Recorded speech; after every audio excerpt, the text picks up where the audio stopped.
का पावन पर्व है महाराज जी। महाराज जी, महादेव जी का आपके जीवन में क्या भूमिका रहा है महाराज जी, पूरे जीवन में? कैसे वाणी उनकी कृपा का वर्णन करें। बचपन से लेकर के आज तक वही संभाल रहे हैं, भगवान शंकर की ही कृपा से। जिस कुल में जन्म हुआ वहाँ के आराध्य देव भगवान शंकर, शैव उपासना, फिर ब्रह्मचर्य, महावाक्य, काशी का सेवन, काशी से वृंदावन, वृंदावन में प्रिया प्रीतम की उपासना, सर्वस्व महादेव जी की कृपा से हुआ है। सब भगवान विश्वनाथ जी की कृपा से हुआ। उस कृपा को वाणी की सामर्थ्य नहीं कि वर्णन कर सके, जैसी कृपा भगवान शिव। और ये हम निश्चित कहते हैं, जिस पर भगवान शिव की कृपा नहीं है वो कभी प्रेम को प्राप्त नहीं हो सकता, आत्मबोध को प्राप्त नहीं हो सकता। दोनों बातें, जहाँ पर कृपा न करे पुरारी, सो न पाओ मुनि भगति हमारी। जिस पर त्रिलोचन भगवान चंद्रमौलेश्वर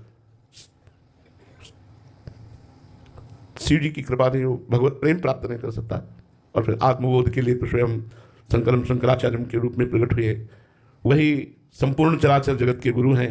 जब जहाँ जैसी आवश्यकता होती है वैसे ही आचार्य रूप धारण करके पहले पिपासा जागृत करते हैं, फिर इष्ट रूप से उस पिपासा को शांत करते हैं। सारा खेल शिव का ही है। वही सर्वोपरि परम तत्व विविध रूपों में प्रकाशित हो रहे हैं। एक ही तत्व है, तत्व दो नहीं है, एक ही परम तत्व है।